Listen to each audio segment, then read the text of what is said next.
नमस्कार दर्शकों, तुस दिक्खा दे डीके डोगरा एंटरटेनमेंट।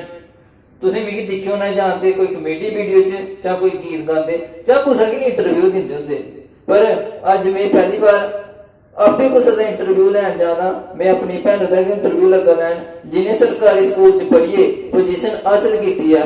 तो इस शेयर थमांगे तुसें की पता चल जाना लून दी डलियें बिच्चा हीरे दी हुंदी बक्खरी पंछान। लून दी डलियें बिच्चा हीरे दी हुंदी बक्खरी पंछान, जिन्हें सरकारी स्कूल दे बच्चेआं आस्ते बनाई एक मिसाल। सरकारी स्कूल दे बच्चेआं आस्ते बनाई एक मिसाल ते अपने माऊ बाबा दा भी बधाया मान। अपने माऊ बाबा दा भी बधाया मान। पूरे झंझोतरियां दी शान साड़ी झंझोतरा मुस्कान। आओ उंदे कन्नै मलाटी कराचे। तुंदा मता मता स्वागत है मेरे इस चैनल च ते कन्नै तुसें गी मतियां मतियां मुबारखां पोजीशन हासिल करने आस्ते। Thank you. तो ये ना मुस्कान झंझोतरा जिन्हें सरकारी स्कूल च पढ़िए पोजीशन हासिल की है। इंदे किन्ने मार्क्स ना मैं थोड़ा नलायक बंदा, मिगी चेता भुल जांदा। इंदे कोला क्वेश्चन है।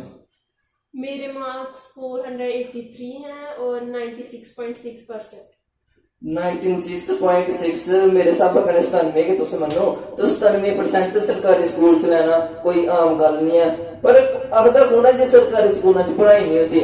अज सारी मुस्कान झंझोतरा ने साबित करिए दसी ओड़िया जे पढ़ने वाला बच्चा हो ते वो सरकारी स्कूल पढ़िए भी पोजीशन हासिल करी सकदा है।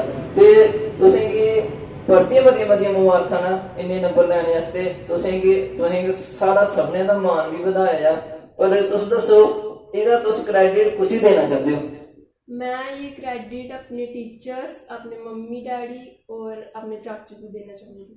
मुस्कान झंझोतरा दी मम्मी भी उनके कन्ने बैठे दे ना ते आओ उनके कन्ने भी गलबात करचे। तो तुंदा नाम की? सुषमा देवी। सुषमा देवी और ना मुस्कान झंझोतरा दी मम्मी जी ने ते आओ इंदे कोला जानने आ जे इन्हें की कितनी खुशी हुई तुंदी बेटी ने पोजीशन हासिल की है कि सरकारी स्कूल पढ़िए ते तुसें की कनेहा लगा करना? सानू बड़ा अच्छा लगेगा दया जी जी बड़े खुश हैं। सारा परिवार बड़ा खुश है। जी जी आहे ते इन्या समझ रहा कोई पता खुश बड़ी खुशी महसूस होई करदी है। क्या तुसें सोचे दा जे साडी कुड़ी इन्ने नंबर ले सकदी है? ले सकदी है। सानू पता है को दिन रात मेहनत बड़ी कीती उन्हें। जी जी सानू पता है साडे सामने पढ़ी है हर वेले पढ़ाई च गै रहिंदी रही है।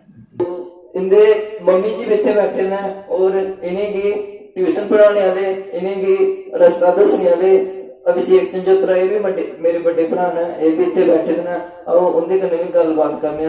तो तुंदे स्टूडेंट दे पोजीशन हासिल की है ते तुंदी जेहड़ी मेहनत दा फल तुसें गी लब्भी गया, तुसें गी कितनी खुशी हुआ करती है सारे दर्शकों की दस्सियो।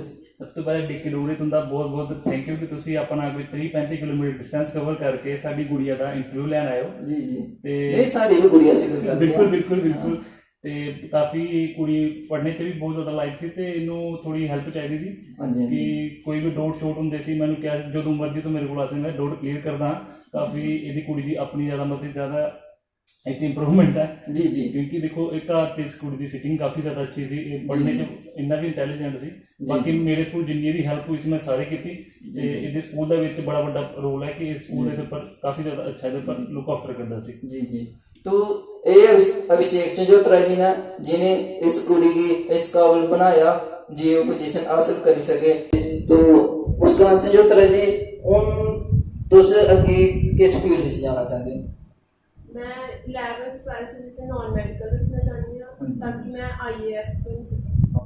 बड़े बड़े विचार ने ते IAS अफसर बनना मुस्कान का सपना है। तो मुस्कान जी तुंदे इन्ने नंबर आए ना तुस कितनी मेहनत करते हो, कितने घंटे सारे दर्शकों की दसो। एक टाइम टेबल बनाती हूँ मैं। जी जी 6 घंटे राती पढ़ना, मतलब कि स्कूल को 4 बजे छुट्टी होनी, 6 तो लिए 12 बजे तक पढ़ना, फिर उसके बाद तुम सोना, फिर सवेरे 4 बजे उठना ते 8 बजे तक पढ़ना 10 बजे।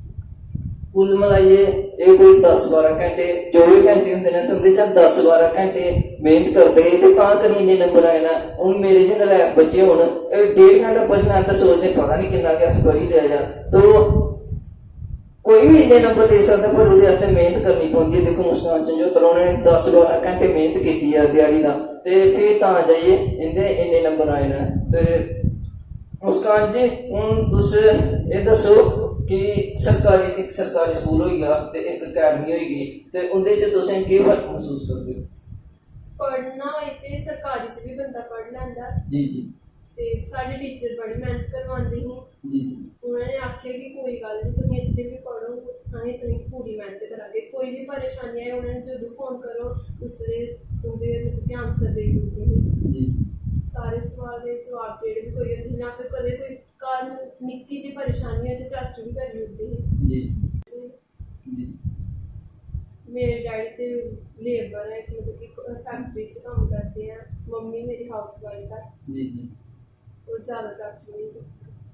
तो देखो एक लेबर मैन की लड़की है जिन्हें इन्ने बुरा असर किते ना वो भी सरकारी स्कूल चो दोस्तों पोजीशनां ते तुसें बड़ियां दिक्खी होनियां ने आईयां पर सरकारी स्कूल च पढ़िए पोजीशन हासिल करना मेरे हिसाब कन्नै मैं पहले ही दिक्खा था ऐसी बेटी है और मिगी मान भी करना है सारी की बेटी है जिन्हें सरकारी स्कूल पढ़िए पोजीशन हासिल की है ते और भी सरकारी स्कूल के कई बच्चे ने जेह्ड़े सोचदे होणगे कि अस सरकारी स्कूल पढ़ने आ साढ़ा मुकाबला कुत्थे हो सकदा अकैडमियां दे कन्नै उंदे आस्ते तुंदा केह् मैसेज है? उंदे आह्ले ते इहो मैसेज है कि पढ़ना है तो सरकारी च भी पढ़ लो, प्राइवेट च कुछ नहीं है, उधर भी इन्नी मेहनत करवांदे ने इधर भी ज्यादा करवांदे ने। सगुआं सरकारी स्कूल च निजी स्कूलों के मामले वेल एजुकेटेड टीचर होंदे ने।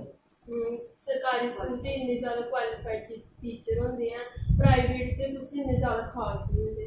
ये है ना मुस्कान चंजोत्रा जी मेरी निक्की भैन है जिन्हें ये साबित करी ओड़ेआ है कि अगर तुस पोजीशन हासिल करना चाहते हो तो सरकारी स्कूल पढ़िए भी करी सकते हो। तो ये कन्नै गै तुंदी सारी इजाजत चाहने आ। तो इ'यां फालतू दी वीडियो तुस ते बड़ियां शेयर करदे हो, एक सरकारी स्कूल की बच्ची एक लेबर मैन की बच्ची जिन्हें पोजीशन हासिल की है इसी तुस जरूर शेयर करो। तो मतलब